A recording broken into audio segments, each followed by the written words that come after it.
အားလုံးပဲမင်္ဂလာပါဆရာမတို့Wonderful Education ကနေပြီးတော့ပြန်လည်ကြိုဆိုလိုက်ပါတယ်။ကျမတို့အခုသင်နေတာတတိယအတန်းသင်ကြားသင်ခန်းစာမှာဆိုလို့ရှိရင်တသိန်းထီကိန်းများရည်တွက်ခြင်းပေါ့နော်။အဲဒါကို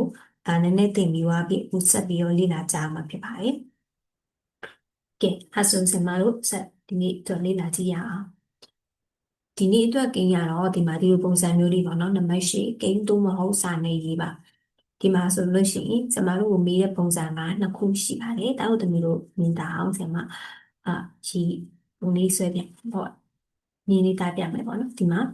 ဒီမီလီ69ရာကဘာဂိမ်းဖြစ်မလဲ။ကာကြီးနဲ့ခါခွေနဲ့ပုံစံတူရပေါ့နော်ပြီးဒီလိုပြထားလေ4800ကဘယ်နေရာဖြစ်တယ်လဲ။ဟုတ်ပြီနော်။ကိန်းနဲ့လည်းမေးရရှိရဲ့စာနဲ့လည်းမေးရရှိရဲ့ကိန်းဘာကိန်းဖြစ်မလဲဆိုဆရာမတို့ကိန်းပုံစံရေးရမှာပေါ့ဘယ်နေရာဖြစ်မလဲဆိုလို့ရှိရင်တော့ဘယ်လိုပုံစံရေးမလဲပေါ့နော်စာပုံစံနဲ့ရေးရမှာပေါ့ဟုတ်ပြီအဲ့ဒါဆိုတော့ကျွန်တော်ဒီနံပါတ်8ကိုလွှတ်ခင်မှာဆရာမသမီးတားတို့သမီးတို့နည်းနည်းလေးပြောပြမယ်ကဲဆရာမ100ဆိုတဲ့ကိန်းကိုရေးကြည့်မယ်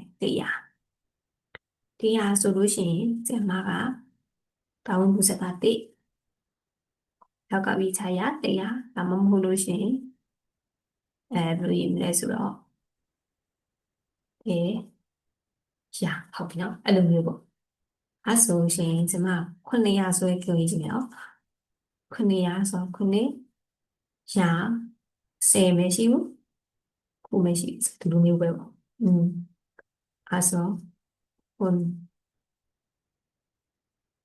9ရာပြီး9ရာဒီမှာဒါတို့သမီးတို့ကိုကျမပြချင်တာကကျမတို့ရာမှာဆိုလို့ရှိရင်တုံးရကခုမရှိဘူး10မရှိတဲ့အခါမှာဒီခုတွေ10နေရာမှာပါလေးပြောရဲဆိုတော့တုံးရလေးဖြစ်လို့ဟာပေါ့နော်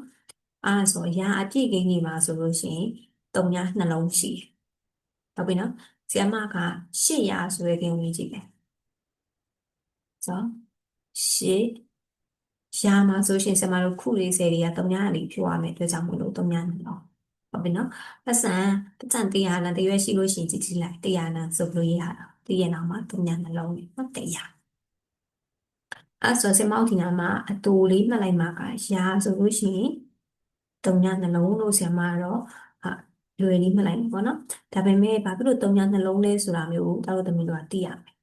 ဘာဖြစ်လို့လဲခုတွေ10မရှိဘူးအဲ့မလို့ခုတွေ10ရဲ့နေရာမှာတုံးရလေးတွေထည့်လိုက်တယ်နော်ဟုတ်ပြီအဲ့ဆိုနံပါတ်ကကြီးကိုဖတ်ကြည့်ရအောင်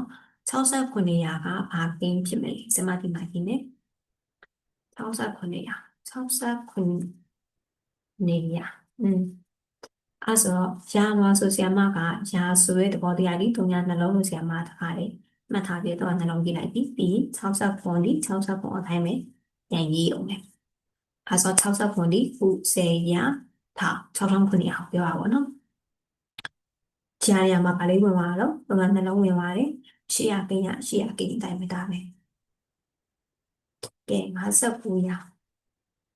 59ရာနဲ့ပေါ်နဲ့တူတူပဲ59ရာဒီဘာကိန်းဖြစ်မလဲ59က59တိုင်းပဲတင်လာမယ်။ရာနေရာမှာဗာလေးဝင်လုံးဆရာမတို့3ညနှလုံးဝင်မယ်။ဆရာမတို့ကဒီလိုမြင်းချောင်းတော့အားနေဆရာမလို့တောက်သမီးတို့ကညညာချင်းခတ်နေတခါလေးတိုင်နေလို့ရတယ်။ဒီနော်။ကဲကန်းကြီးကတော့ပုံစံမတူတော့ဘူး4800ကဘယ်နေရာဖြစ်တယ်လဲ။ဒီနားမှာတားတို့သမီးတို့အရေးကြီးရပါတော့။အရေးကြီးရဆိုတာဟာဒီဘယ်နေရာဖြစ်တယ်လဲ။အဲဒီမှာဒီထင်းနေရမယ်နော်။ဒီမှာဘယ်နေရာဖြစ်တယ်လဲဆိုတာအရေးကြီးရ။ထိုင်ကြလို့ရှိရင်နောက်ပိုင်းမှာကတခါတလေတော့မဟုတ်ဘူးเนาะသင်ဝင်သင်ရမှာဘယ်နေရာဖြစ်တယ်လဲမဟုတ်ပဲလေဘယ်နှစ်ထောင်ဖြစ်တယ်လဲလို့ဘာလို့သင်ရမှာအဲ့ဆိုဒီကမှာထောင်ဆိုလို့ရှိရင်ဆရာမတို့ကတစ်မျိုးဖြစ်မှာပေါ့เนาะအခုကဘယ်နေရာလဲအဲ့ရာဆိုတာဒီအရေးကြီးပါတယ်အဲ့ဆိုဆရာမစိတ်မယ်ကဲအဲ့ဆိုလို့ရှိရင်ကငယ်က4800ဒီဘယ်နေရာဖြစ်တယ်လဲ4800ကဲဘယ်နေရာဖြစ်တယ်လဲဆိုတဲ့ဟာမှာဆရာမရရှာလေးကိုအရင်ရေးထားလိုက်ဟုတ်ပြီနော်ဒီຢာလေးကိုဆရာမအရင်ရေးထားမယ်ပြီးရင်ຢာရဲ့သဘောတရားဒီ3ညနှလုံးဆိုဆရာမဒီဘက်ကနေပြီးတော့ဒီကနေ့တူမဲ့ဟာပါလို့ဒီမှာ3ညနှလုံးဆိုဘာလေးကြံတော့ဆရာမကို48တာတို့တမီတို့ကဒီနားမှာဘယ်နေရာဖြစ်တယ်လဲဆိုဆရာမရဲ့ သိရဒါသိရ4800ကဒီလိုလေး48ရာနဲ့တူတူပဲဆို48ဆိုရဟာပဲရေးလို့ရှိရင်မှားတယ်ဘာလို့မှားလဲဆိုတော့ဒါတော့သမီးတို့ကြည့်ကြည့်လိုက်သမီးတို့ကြည့်ကြည့်လိုက်ဒီမှာ4800ဒီ48နဲ့တူတူပဲဆိုတာဖြစ်နေတာဟုတ်အဲ့လိုမျိုးတူတူပဲမဟုတ်ဘူးတော့နောက်မှာဘာမလို့ရာဆိုတဲ့ဟာလေးဘာမှမှတ်ပါဟုတ်ပြီနော်ဟုတ်ပြီအဲ့ဆိုကကြီးဒီ9000ဘလောက်ဘာမီလုံး9000ကဘယ်နေရာဖြစ်တယ်လဲဆရာမဘာလေးအရင်ရေးထားမလို့ရာလေးအရင်ရေးထားမယ်ကဲရာလေးရေးပြီးသွားပြီဆိုတော့ဒီဘက်က3ညဘယ်နှလုံးထည့်လိုက်တော့နှလုံးထည့်လိုက်တော့ဘာကြံခဲ့တော့80အဲ့ဆို9000ဒီ80အရာဆရာမလိုမျိုးဒီလိုမျိုးအမားတွေစစ်စရာတို့ဘာလို့မလို့ဒါတို့သမီးတို့ကဟိုအလွန်ဆုံးလုပ်နိုင်နေဆုံးရှင်ဒီမိကြောင်လေးတားလိုက်ပါနော်မိကြောင်လေးတားလိုက်ပြီးအခါဟဲ့တိုင်းရေးလို့ရအဲဆိုဆရာမကတခြားဟာလေးကိုထည့်ရေးပြမယ်ရှင်းရှင်းလေးလေးဖြူပါအောင်ဒီမှာ8000ပေါ့နော်ဒီမှာငါထားလိုက်ပါ8000ကဘယ်နေရာဖြစ်တယ်လဲဆို8000ဘယ်နေရာဖြစ်တယ်လဲမိရဲ့အတွက်ကြောင့်မို့ဆရာမတို့အဖြေမှာပါလေးပါမလို့ရှာလေးပါမယ်ကဲရာဆိုတာနဲ့ဆရာမတို့3ညဘယ်နှလုံးကိုဖယ်လိုက်တော့မလို့နှလုံးကိုဖယ်လိုက်တော့ဘာလေးကျန်မလို့80ရာဟုတ်ပြီနော်အဲ့ဆိုအဓိကမှတ်ကမှဒီရာဒီ3ညနှလုံး3ညဘယ်နှလုံးလဲမိသွားပြီဆိုဘာလေးပြန်ရေးကြည့်လို့ရတော့ဆရာမတို့100လို့200လို့ပြန်ရေးကြည့်လို့ရတယ်ဟုတ်ပြီနော်အဲ့ဆိုဒီသင်ခန်းစာလေးကလွယ်လွယ်လေးဖြစ်သွားပြီအဲ့ဆိုဆရာမကနောက်တစ်ခုပြောင်းတော့မယ်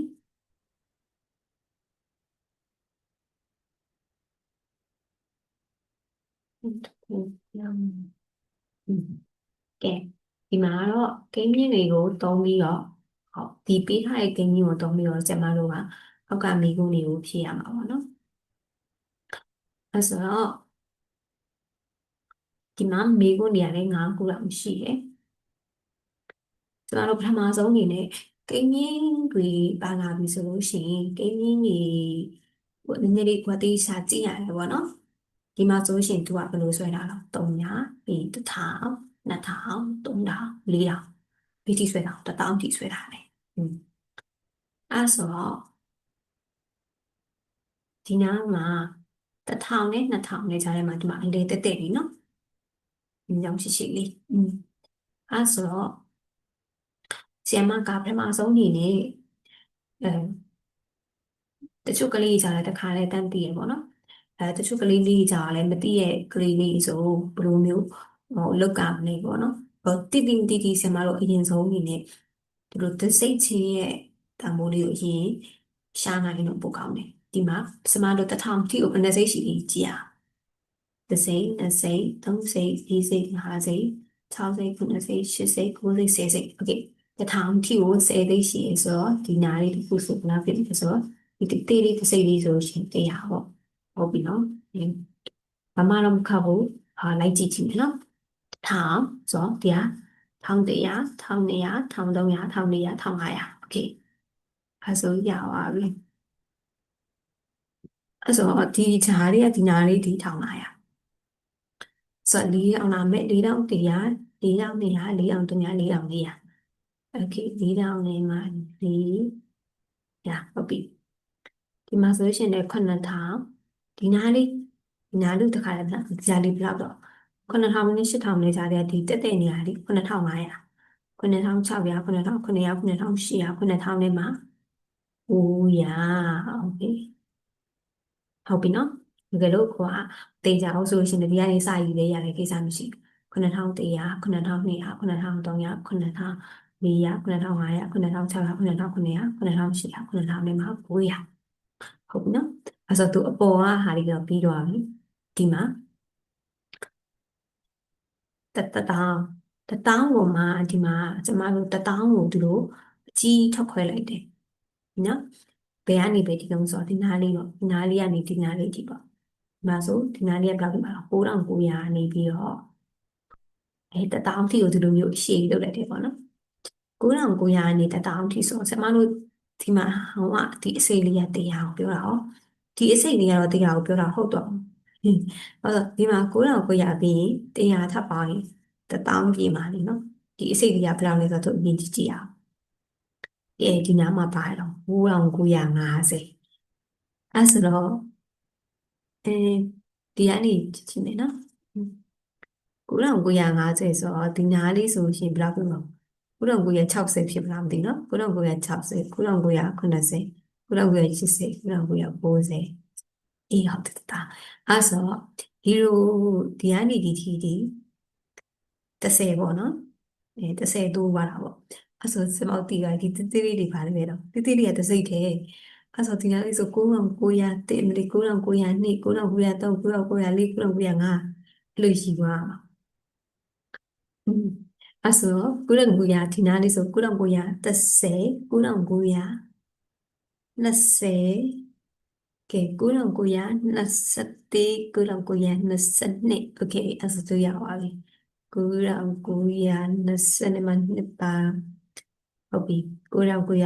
9940 9950မှန်တယ်9960 9980ကဲ9980ကိုမရောက်တော့9980ပြီးတော့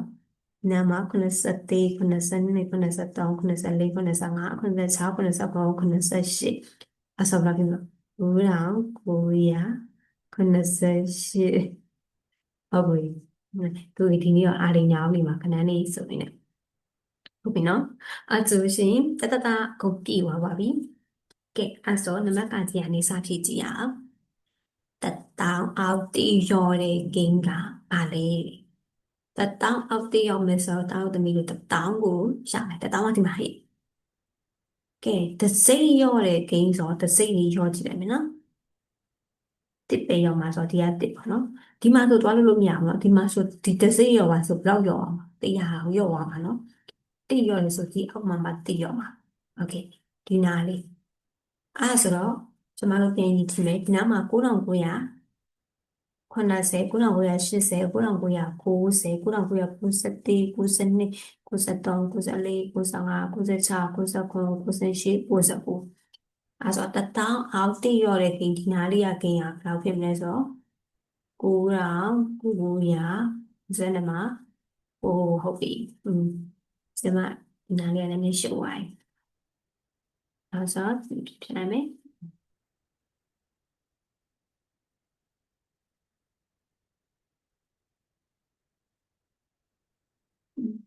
ဒီလိုပြနိုင်မလားကိုတော့ဟုတ်ပြီဆိုဟုတ်ပြီ1000အောက်ခပ်ပြီးသွားမယ်နော်1000အောက်30ရောတဲ့ကိဒီမှာ1000 30ရောမှာဆိုဒီနာပါနော်ဟုတ်ပြီဒီနာ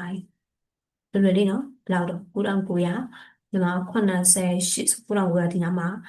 80ဖြစ်သွားပြီ9990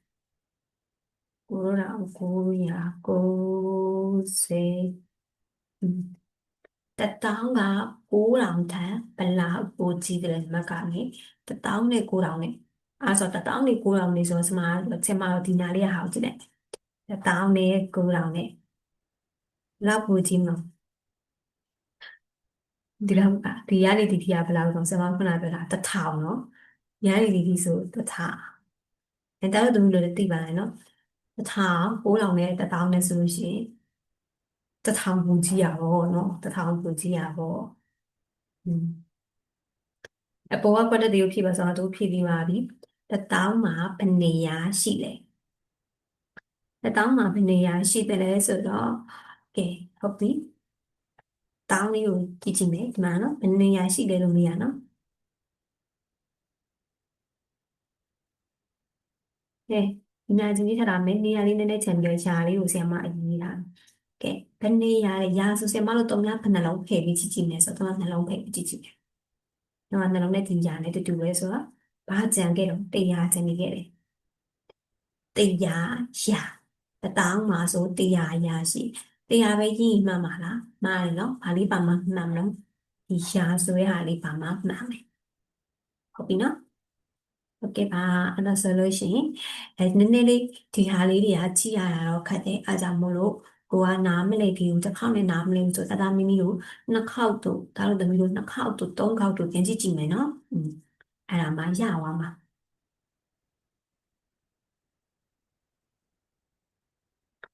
ဟုတ်ပြီဒီဟာလေးကတော့လွယ်လွယ်လေးပါဟေ့ကဲပထမဆုံးအနေနဲ့ဒီမှာဆရာမတို့ဒီဟာလေးတွေကိုဖြည့်ကြည့်မယ်ဆိုလို့ရှိရင်ဆရာမသားတို့သမီးတို့ကိုဘယ်လိုဖြည့်ရမလဲဆိုတော့ဘယ်လိုဖြည့်စေချင်တယ်လဲဆိုတော့ပေါ့နော်ဒီမှာကွက်လက်ထဲမှာဒါဆိုကြီးတဲ့တင်လေးဒါဆိုငယ်တဲ့တင်လေးကြီးရပါတော့ဒါဆိုငယ်တဲ့ဟာ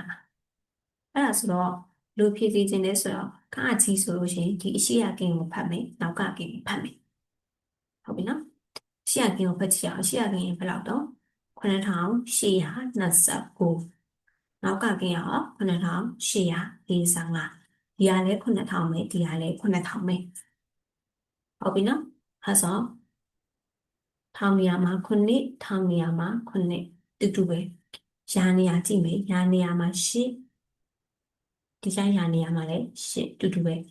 ကဲဒီမှာစိတ်နေရာမှာက2ဒီကစိတ်နေရာမှာက4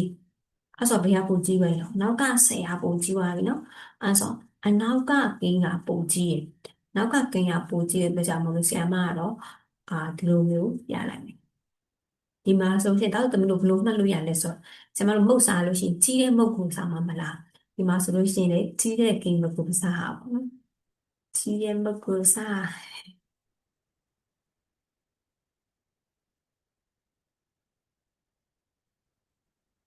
ကြီးရဲ့ကင်းဘက်ကိုစားဟာလိုက်ငယ်တဲ့ဘက်ကိုအချုံနဲ့ထိုးနေရတယ်ကြီးရဲ့ကင်းဘက်ကိုကြီးရဲ့ကင်းကိုဘက်ကိုစားဟာပါနော်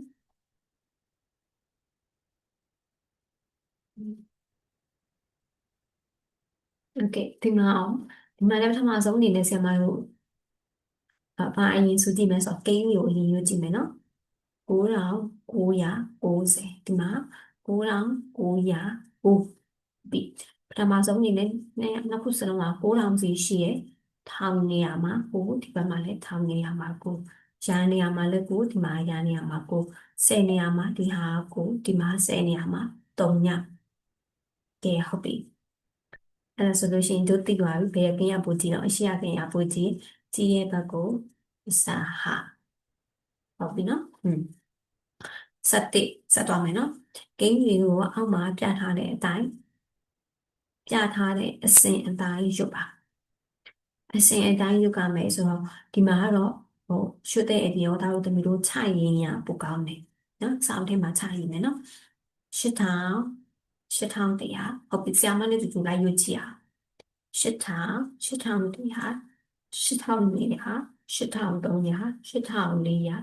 8500 8600 8900 1800 8900 9000ပြီးမှ9100မပြီးသေးဘူးเนาะ1000ထိရအောင်ရမှာเนาะ9000 9100 9200 9300 9400 9500 9600 9900 9800တောင်းဟုတ်ပြီဒီမှာခါဝေးဆိုတော့အများကြီးရကတော့ပါပဲဟုတ်ရပြီလား9800 30ချင်းတူပါနော်9820 9830 9840 9850 9860 9880 9880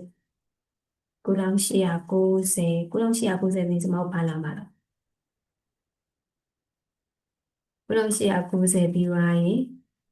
9900ဟုတ်ပြီညမ9890ဆိုတော့တောင်းကြီးတဲ့ကလေးလေးရှိရမကြီးရအောင်မှားနော်9890 9900 9930 9920 9930 9940ဒီမော်လေး9950 9960 9980 9980 9990တောင်းဟုတ်ပြီနော်စာအုပ်ထဲမှာခြာရေးကြီးခြာရေးပြီးတော့ဆိုကြည့်မယ်နော်နှစ်ခုဆရာမဒီထဲမှာလည်းတခါလေးရေးပေးထားတယ်อืมကဲအဲဆိုလို့ရှိရင်ဒီမှာသင်ခန်းစာဒီနေ့သင်ခန်းစာပြီးတော့မှမလို့လားသူလည်းကြည့်အောင်မယ်နော်ဇင်ရမပြထားတဲ့ဂိမ်းကိုဖတ်ပြီးရေးပါတဲ့ကဲအဲ့ဒါဆိုလို့ရှိရင်ကိုယ့်ကနေကိုအရင်တော့ရေးကြည့်ပြီးဆရာမနဲ့တူတူရေးမယ်စခရင်လေးခဏလေး ရက်ပြီးတော့ရေးကြည့်နော်ဗီဒီယိုလေးကိုခဏလေးရက်ပြီးတော့โอเคဆိုရေးကြည့်ရအောင်နော်ခုရှိလားဟဲ့မရှိဘူးမရှိပါရေးမှာနေရာကြီးတွေချန်ခဲ့ပါလားချန်ခဲ့လို့မြောက်ပါရေးမှာလို့တုံညာโอเค30ဘယ်နှခါလေးကြည့်ရအောင်30ခါ2ခါ3ခါ4ခါ5ခါ6ခါ9ခါ10ခါ9ခါဆို90ကိုရေးလိုက်မယ်90ဟုတ်တယ်ရာရှိဘူးမရှိတော့ဟိုညာကဲဘယ်နှထောင်လေးကြည့်အောင်ထောင်နှစ်ထောင်သုံးထောင်လေးထောင်ငါ6ထောင်9ထောင်ဆိုတော့9ရေး9ထောင်90တောင်းဘယ်နှခါတော့ဟိတောင်း၄ရာဆိုတော့ဒီတောင်း9ထောင်အမေ90ဟုတ်ပြီနော်ဂျာလီခုလေးမရှိလဲဘာရေးရမလဲသူလေး3ညရေးရမယ်နော်အဲ့လိုမျိုးပဲနဲ့ဆရာမဒီလိုမျိုးသိရှိမှန်လားဟိမှန်ဘူးနော်မှားတယ်နော်ဟုတ်ပြီနော်မှားပါလေရှင်အဲ့လိုဆိုအဲ့ဒါဆိုကျွန်မတို့တစ်ခုဆက်သွားမယ်ကဲဒါလေးပြီးရင်ပြီးနေသူရဲ့ဟုတ်တယ်ဒါလေးပြီးရင်ပြီးမို့လို့တေချာလိုက်ကြည့်မယ်နော်73ကဘာလို့မှာတော့ဂိမ်းတွေကိုရေးပြီးတော့ဖတ်တာမှာအေးစေးပဲရေးပြီးဖတ်မယ်ဆိုအာရေးပြီးဖတ်တာပဲဖြစ်ဖြစ်အင်းပေါ့ရေးရမှာပေါ့နော်ကဲရေးကြည့်မယ်နော်ပြောလေရေးတော့ဖတ်ပေါ့9923ကဲအားစားရေးမလို့ကျမတော့အခုချိန်အားစားပြီးရှေ့ကနေပဲရေးတော့မယ်နော်တောင်း9000 9000တောင်းပြီးရင်ထောက်လာမှာဟုတ်တယ်900ပြီးပါလာမှာတော့23ဟုတ်ပြင်ကြည့်အောင်နော်90ရာထောင်တောင်း29,523ဟုတ်ပြီ8,400 8,000တောင်းပြီးတော့ထောင်နေရှိလားရှိဘူးရာရှိတယ်400ရှိရယ်ခုလေး10လေးမရှိဘူးမရှိဘူးတကယ်လို့ဒီလိုမျိုးမရေးတတ်သေးဘူးဆိုလို့ရှရင်ဒါတော့တမီးတို့ဘယ်လိုရေးမလို့နောက်ကနေစာရေးကြည့်မယ်ဟုတ်ပြီနော်ခုရှိတာဟဲ့ရှိဦး10ရှိဦးဟဲ့ရာ400လေးရှိတယ်ဟဲ့ရာပြီး10ရာပြီးထောင်ရှိလားဟဲ့မရှိဘူးတောင်းရှိတယ်တောင်းရှိရဆိုလို့ရှရင်အပေါ်ကနေတိုင်းရေးလေးရတယ်အောက်ကနေတိုင်းပဲရေးလေးရတယ်နော်တင်ချာအောက်သမီးတို့အဆင်ပြေသလိုတော်လို့ရတယ်ဖြေမှန်မှုတော့လိုတာပေါ့နော်ကိုစိတ်ထဲမှာမှားရလို့ထင်တယ်ဆိုလို့ရှိရင်ပြန်ဆိုကြည့်ပြန်ယူကြည့်ဟုတ်ပြီနော်ဒီမှာပါယူလို့ကိန်းနဲ့ရေးပါရေးတော့မယ်ကဲ96,259ခုနှစ်တောင်းဒီတောင်းပြီးပါလားနော်6,000ဆို6နေရာနေရာမှာနှစ်59โอเค59โอเคဆက်မအောက်ကဟာကိုနောက်ကနေပြမယ်ခု32ဆိုခုကနေ30ဆို10နေရာမှာ3ညာနေရာမှာရှိလားမရှိဘူး3ညထောင်နေရာမှာလည်းမရှိတော့3ည4,000ဆိုတော့တကယ်လို့တချို့ကလေးလေးတွေကရပြီးွားပြီဆိုလို့ရှိရင်မိကုန်းလေးတို့အရင်ဖြည့်ကြည့်ပြီးွားမှာမိကုန်းတို့ကိုမနဲ့ကိုဖြည့်ကြည့်ပြီးွားမှာဆရာမနဲ့ဖြည့်တိုက်ကြည့်နော်ကျမရေးပြပဲလိုက်မပူပန်းနေတော့ကိုကနေပြီးတော့မှကိုရမှာ3,000နဲ့မှ800 3,000နဲ့800ဆိုတော့ခုရှိဘူးနော်ခုမရှိတော့3ည10မရှိတော့3ည800ဆိုတော့8ထောင်မရှိတော့3ည3,000ဟုတ်ပြီနော်ကိန်းတွေကိုဖတ်ပါကိန်းတွေကိုဖတ်ပါဆိုလို့ရှိရင်လည်းစာနဲ့ချရေးလိုက်ရင်တော့ပိုကောင်းတာပေါ့နော်ရေးတော့သွားတာပေါ့ဒါမဲ့ဆရာမတော့ဒီမှာရေးတော့ဖတ်ပဲဖတ်ပြတော့မယ်ဒါတော့သူတို့တူဖတ်မယ်90ရာထောင်တောင်းဟုတ်ပြီနော်58,219 19နော်90ရာထောင်တောင်း96,05990ရာထောင်တောင်း38,00090ရာထောင်တောင်း6,400ရမယ်နော်အဲ့ဒါ15သူစာနဲ့ရေးကြမယ်ဟိစာနဲ့ရေးကြမယ်ဟိ16ကိုစာနဲ့ရေးမယ်ဟိကဲပထမဆုံးဟာပိုင်းတော့အာကာကြီးတက်လိုက်မယ် 3 4 8 2 5ကဲစာခမနော်ကိုစေရာထောင်တောင်ဘာရင်နော်3တောင်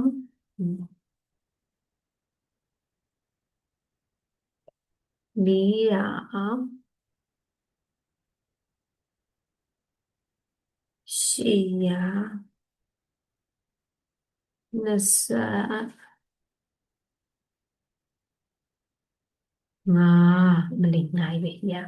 ကဲခါခွေဆိုလို့ရှိရင်ဒီနော်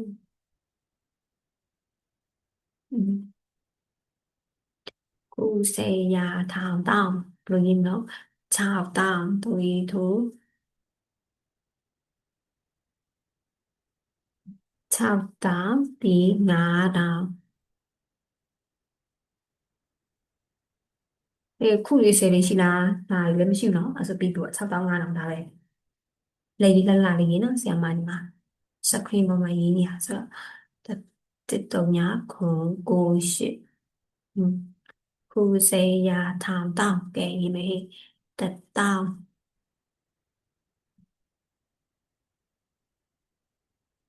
ထောင်မရှိဘူးနော်ရာပဲရှိရနော်9ရာ90 98ဟုတ်တယ်98မဟုတ်98အေးပြီးတော့ပြင်ပါပြီခုစေရာထောင်ခုစေရာထောင်တောင်9တောင်9တောင်ပြီးရင်ထောင်ရှိလားထောင်မရှိဘူးရာလည်းမရှိဘူး10ပဲရှိနော်9တောင်90อืมအဲ့ဆိုလို့ရှိရင်နော်စာအုပ်ထဲမှာတည်တည်ဆဲဆဲလေးရေးထားပါတချို့ဒီအရှိကဂိမ်းကြီးကြည့်ပြီးဖတ်တာလို့အဲ့ဒါတွေကနည်းနည်းလေးခက်ပါတယ်ခက်တဲ့အတွက်ကြောင့်မလို့ဒါတို့သမီးတို့တစ်ခေါက်နှစ်ခေါက်ကြည့်လိုက်လို့ရှိရင်ရသွားပါလိမ့်မယ်เนาะပြန်ကြည့်လိုက်နော်အဲ့ဆိုလို့ရှိရင်ဒီနေ့တော့ကတော့ဒီလောက်ပါပဲနောက်ဗီဒီယိုတွေမှာထပ်တွေ့မယ်နော်